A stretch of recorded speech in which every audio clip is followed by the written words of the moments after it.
Hello, everyone. This is Ted Bauman here, editor of the Bauman Letter and a Profit Switch. And just before I forget, if you're interested in subscribing to my products, please look below at the text. You'll see links that will allow you to do that. And remember, we offer a money-back guarantee. So if you go in, look at our portfolios, look at our performance, and you don't like it, you'll get your money back. So you really have no risk. I just wanted to point that out. I won't be here next week. I'm going to be on vacation. Clint Lee is going to be filling in for me this next Friday. Today I want to talk about something that has cropped up in a recent discussion in the financial press, and it relates to something that Professor Robert Shiller of Yale University has recently published. Let's start by looking at a chart of the S&P 500 over the last 3 years. Now, the overall growth of the S&P has been steady. We did have a big drop at the end of 2018, as many of us remember. But other than that, it's been pretty steady. And then came COVID. We had those big, horrible weeks in March and April. And then things have bounced back, and they've bounced back in a pretty remarkable way, particularly in the last couple of weeks and months. We've seen just a radical bounce back in the stock market. And to prove that, just look at the upper right-hand corner, the slope of that line.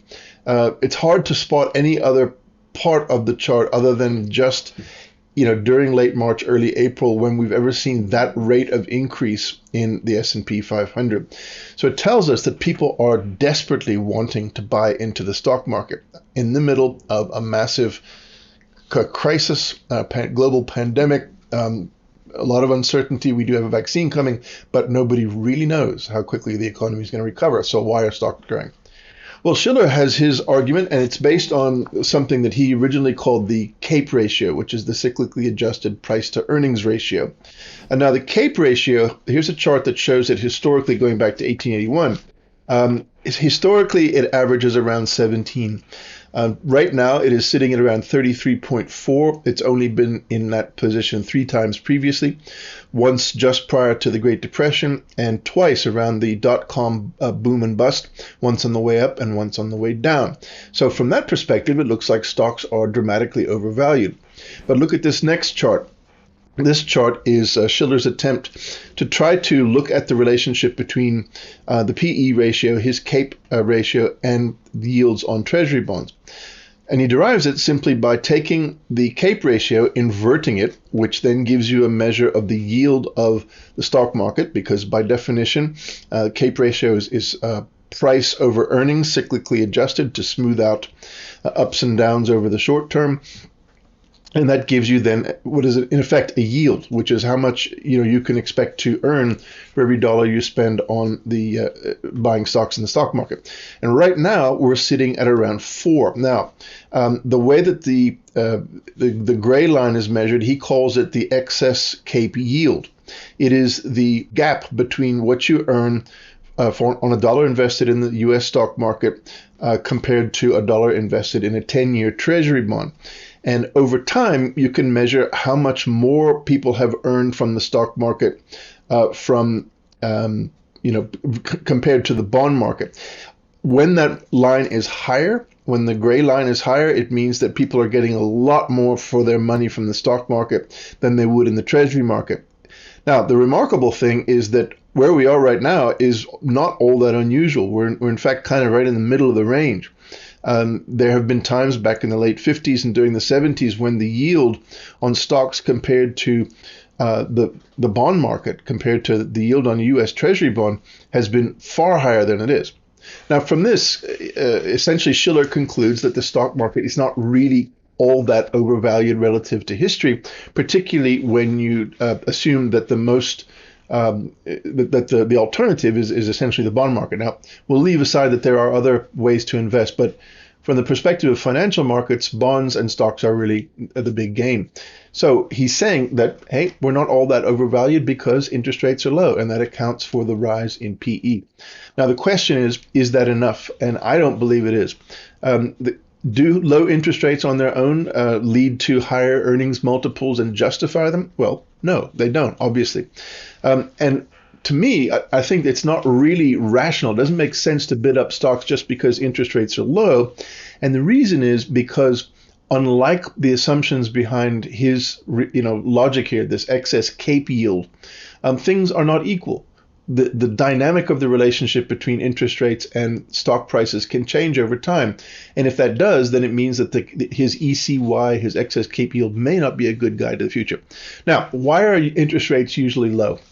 Historically, interest rates are low because growth is bad. And when growth is bad, that means that it's bad for the stock market, it's bad for equity.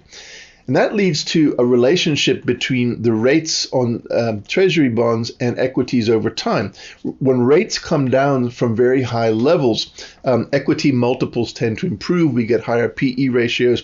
But when rates drop to extremely low levels, equity multiples fall because that signals that there's something wrong in the economy. The Fed has cut rates because they're trying to goose the economy. Now, right now, interest rates are extremely low, but is it true that the economy is mired in a recession? Well, we know that it's under challenge, but whether it's a recession or not, and whether a recession is what we're expecting in the future are two different questions. The fact is that the Fed has kept interest rates low in order to try to backstop the economy against a crisis. Now, here are some charts that show the relationship between interest rates on the one hand and PE ratios on the other.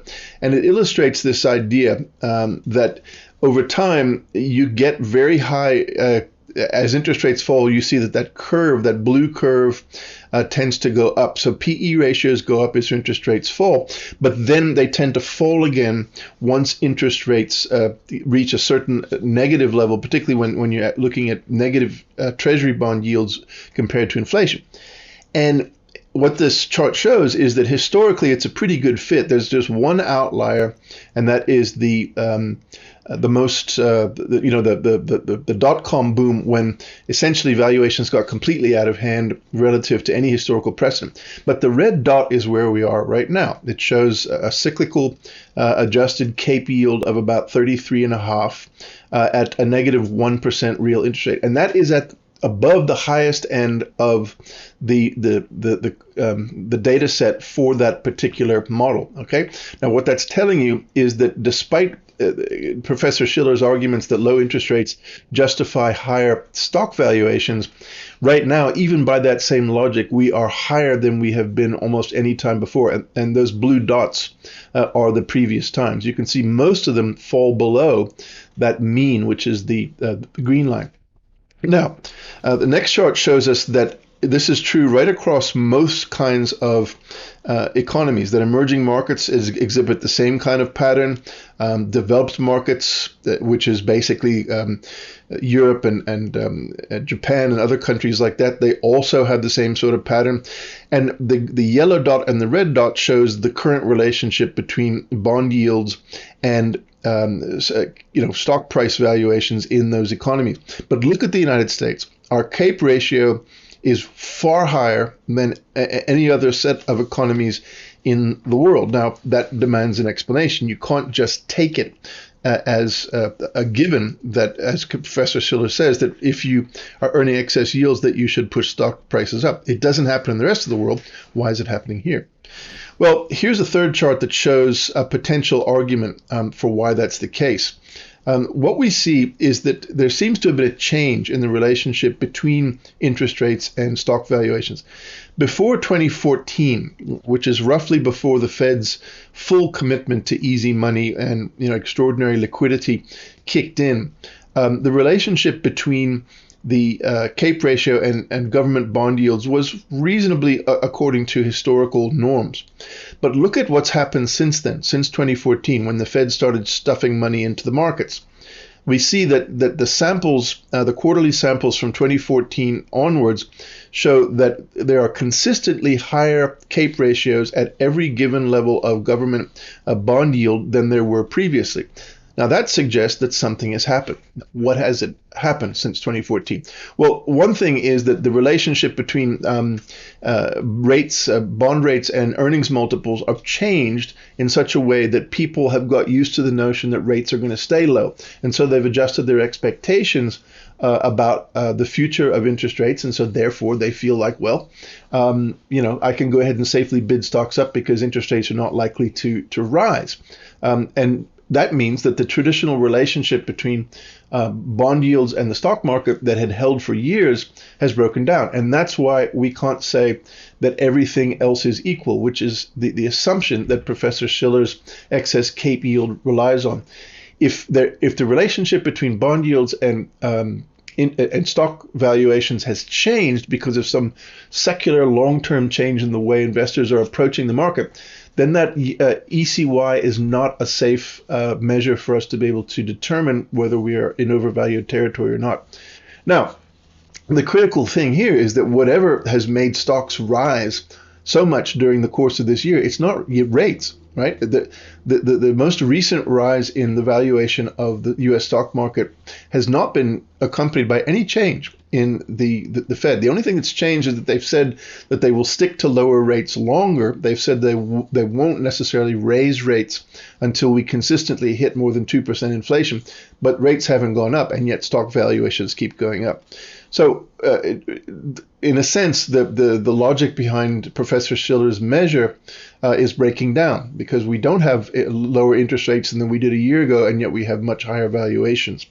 Now, why is that the case? Well, here's an argument that it could actually be that people have simply taken the valuations of the leaders in the stock market, what some days it's called FANGs, some days it's called phantoms, whatever it is, it's the big boys, and you can see them: Facebook, Alphabet, Apple, Amazon, Netflix, Microsoft.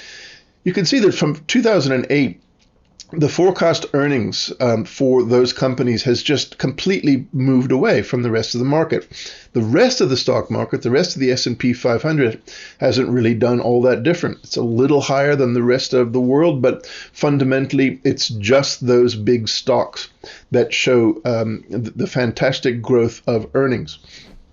Here is that translated into basically an index of those same stocks versus the S&P and the rest of the world. And again, you can see that it's just the stock prices have just broken away, particularly this year in 2020. So what do we make of all of this? The claim here that Professor Schiller is making is that we can assume that stocks are not that overvalued because in terms of historical trends, the difference in yield between stocks and the real yield on treasury bonds, the 10-year treasury bond minus inflation, is not all that big. So low interest rates are to explain it. But the problem is that most of the planet has not seen corporate earnings grow to the extent that just this small chunk of technological stocks have seen in the United States. Now, what's happening is that people are beginning to assume that earnings will rise in a post vaccine environment in which stocks will boom again, and they will then basically get to higher multiples. So fundamentally, the argument then is that it's not interest rates that are driving, low interest rates that are driving high valuations in the last couple of months, the last quarter or so. It's people's expectations of future earnings. The problem is that the expectation of future earnings are centered primarily at the level of the stock market as a whole on a few big technology companies. But what about everybody else? Is everybody else going to get a rebound in earnings? Well, there are two things about this that I think we need to think about, and this is something I've been talking about a lot in the last couple of months. One is that even if stocks bounce back in the United States, they are already overvalued. It's difficult to see how you could sustain these high levels of valuations for most stocks, particularly those that are consumer facing, like cyclical stocks. Yes, a lot of them are a little bit underpriced relative to where they are, but there's just been an overall trend to push up the prices of stocks based on expectations of future earnings. So the first danger, I think, is that a lot of stocks are actually overvalued relative even to future earnings, and you got to be careful there. The second thing is that the United States has been in an exceptional sort of scenario because of the willingness of the Federal Reserve to step in and backstop the stock market. Right now, that can't happen because the Fed has already, in a sense, shot its bolt. Interest rates are as low as they're going to go. They've said they're not going to go into negative territory. So that means that if there's another shock to the economy, if something happens, if there's a problem with vaccine distribution, if one of the vaccines turns out to have serious side effects that weren't anticipated or something like that, then stocks could fall dramatically and the Fed would have no more ammunition to do anything about it. And that's precisely because the expectation is not about interest rates, it's about earnings. And so earnings are something that you can't predict. The last thing is, and I think this is something that you can see from the charts that I showed, is that the real value to be had in the world today is outside the United States. And again, that's something that I've been saying consistently for quite a few months now, that if you want to make big money in the next decade, I believe you need to look at Europe, you need to look at Asia, you need to look at emerging markets. And that is because on all the measures that I've showed you here today, those stock markets remain significantly undervalued, including in terms of Professor Schiller's excess CAPE yield. And I believe that eventually people are going to engage in a big historic rotation away from the US stock market into those markets in order to capture the excess gains to be had. So that's my prediction. I think the big money is going to be made outside the US. And I think we still remain in danger of a big correction because the assumptions behind the rise in stock prices are about future earnings. They're not based on interest rates. All of that is already priced in. Anyway, this is Ted Bauman signing off. I'll talk to you again in 2 weeks' time. Tune in next week to see Clint Lee in this spot.